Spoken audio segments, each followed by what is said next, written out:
Hey, good morning. Let me know how your day is. Post below and share your thoughts to the world. This channel is not only about me, even though I'm the one that's speaking in it and making the video. This is about you guys. I want you to tell the world what you accomplished. Even if it's the smallest thing as waking up. That's your goal? That's your goal. Some people do have that goal. Some people have the goal of going to the bathroom. Fortunately, I'm not at that stage of life yet, so I'm okay. I'm glad that I wake up. That's success. It's Friday. It's also Pi Day, so happy Pi Day for everyone. And pi is used in calculating area of circles. It was developed in Greece and it's been used ever since. And the unique thing about pi is that the digits never repeat. Oh, there's no pattern within the number. So most numbers have patterns, but pi is unique where it doesn't have a pattern, and they're still calculating digits of pi out to the millionth value today. It takes supercomputers to do it. But pi is 3.14, 22 divided by 7. It's used to find the area of circles, volume of circles, and so forth. It's used heavily in math, trigonometry, calculus. It's used in physics. It's used in quite a bit. But today is Pi Day, 314, so 3.14. So, happy Pi Day. Tell me about your Pi stories. We'll probably have pizza pie tonight. My wife is a math teacher and she loves to celebrate Pi Day, especially with her kiddos at the classroom. So, anyhow, yesterday was a good day at work. Got a lot done. Was able to take some pictures of the lunar or the full moon prior to the lunar eclipse. Unfortunately, last night, this morning at 2 a.m., it was cloudy and foggy, and I couldn't get any pictures of the lunar eclipse from my house. But I did take some of the full moon the night before, and I'm gonna go through them and see how they turn out. I used a camera on a telescope. I used a phone on a telescope. I took different lenses, so we'll see how the pictures turned out.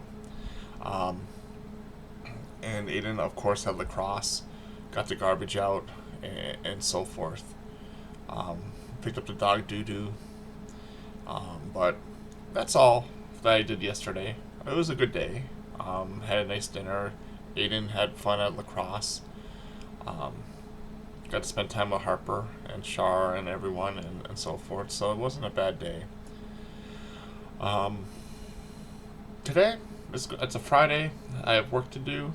And tonight, Aiden has a dance, so we'll be taking him to the dance, but we'll probably just be hanging out at home. So looking forward to it. Maybe I'll get the garage cleaned up a little bit or do some cleanup in the yard. I'm not sure yet. So we'll figure that out. Anyhow, you guys have a great day, and we'll talk to you later. Oh, you know what? Alright. So I know I talked about successes, but, you know, not everyone can be successful all the time. There are failures. And depending on how you respond and react is big in life. You can either take a failure as a learning point, or you can just shut down and move on to another goal, or maybe it just shuts you down completely and you get depressed that you can't do anything right. Um, I had a failure. I mentioned earlier in the video. I woke up at 2 to take pictures of the lunar eclipse, and it was cloudy. I've been looking forward to this night to take pictures because it was a pretty cool event, and I like to take pictures of the sky and objects in the sky. But I wasn't able to. But it was out of the control of myself. It wasn't me that failed, but it was just the conditions of the weather at the time. And I mean, God controls that. It's completely out of our control, and that stopped me from succeeding in the goal of taking pictures. Things happen. We have to move on and adapt. And so I hope if anything ever happens to you that you're able to move on to adapt. And if you want to talk about it, put it down in the post below. But otherwise, this is Cup of Joe. Right here, I'm Dave. And I hope you guys have a great Friday. And we'll talk to you tomorrow. Later.